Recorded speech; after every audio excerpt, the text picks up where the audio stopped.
Après avoir déterminé la concentration initiale des réactifs dans le mélange, dressez le tableau d'avancement, puis réalisez les questions 3 et 4.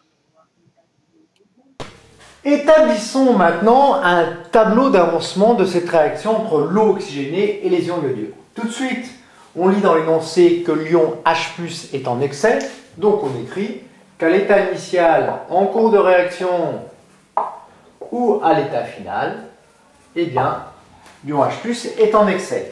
Il en va de même pour le solvant qui est en très large excès, et donc la concentration n'est pas modifiée. Dans 1 litre d'eau, vous avez 50 mol d'H2O. Or ici, nous avons des nombres de moles qui sont de l'ordre de 10-2, 10-3 mol. Donc forcément, l'eau, qui est le solvant, est toujours en excès. Il faudra toujours mettre excès dans la colonne de l'eau si l'eau est le solvant. Nous verrons en fin d'année que ce n'est pas toujours le cas. Si l'eau est un produit de la réaction, à ce moment-là, on ne mettra pas excès. Bien. Ensuite, nous sommes en mol. On va appeler le nombre de moles de H2O2 initial dans le mélange N1, celui de I- N2. Il n'y a pas encore eu de I2 produit, donc on met 0 mol produite, évidemment, à T égale 0. Et attention, on ne met pas 2N2 parce qu'il y a un chiffre 2 ici. 2, ce chiffre 2 veut dire qu'il faut 1 mol de H2O2 pour 2 mol de I-. D'accord? Bien. En cours de réaction, X augmente, l'avancement augmente, ce qui est normal.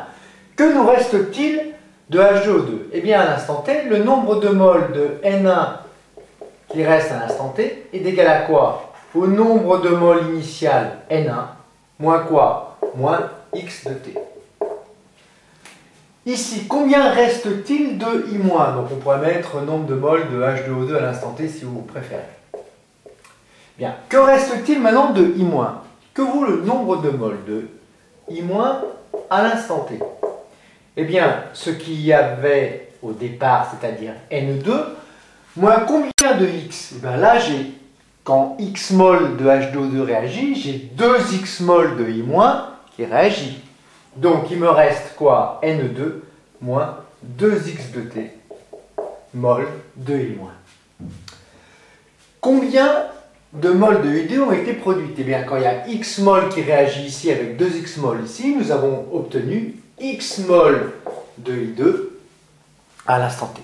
Donc, je note X de T. État final, eh bien, qu'est-ce qui reste? N1 moins X max, puisque X prend la valeur maximum à l'instant T, à l'instant final. Donc, il me reste N1 moins X max mol de H2O2. N2 moins 2X max mol de N2. X max mol de I2 produite. Il faudra déterminer les valeurs de X max pour savoir quelle quantité de réactif il me reste en fin de réaction. Après le tableau d'avancement en mol, on va effectuer le tableau d'avancement en mol par litre. C'est encore plus drôle. Alors, pour H2O2, on a vu qu'on avait N1 mol. Divisé par quoi? Par V1 plus V2.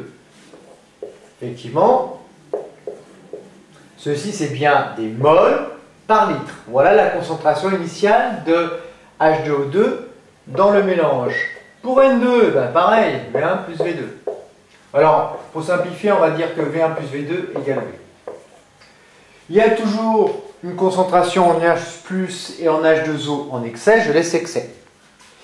Ici, à l'instant T, que vaut maintenant, non plus le nombre de moles de H2O2 à l'instant T, mais la concentration de H2O2 à l'instant T? Que je vais noter H2O2 entre crochets, car H2O2 est présent en solution, je le mets entre crochets. Ça vaut donc N1 moins X de T, divisé par quoi? Eh bien, par V1 plus V2, ou par V. Que vaut maintenant la concentration de I- à l'instant T? Ça vaut N2 moins 2X de T, divisé par le volume V de solution.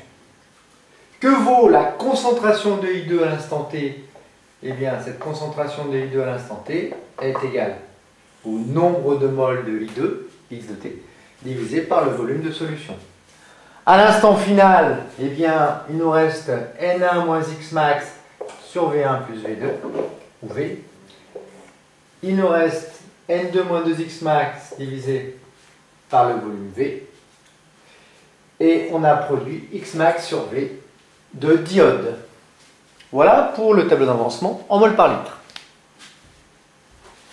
Quelle est maintenant l'espèce chimique qui nous permettra très aisément de tracer l'avancement de la réaction au cours du temps?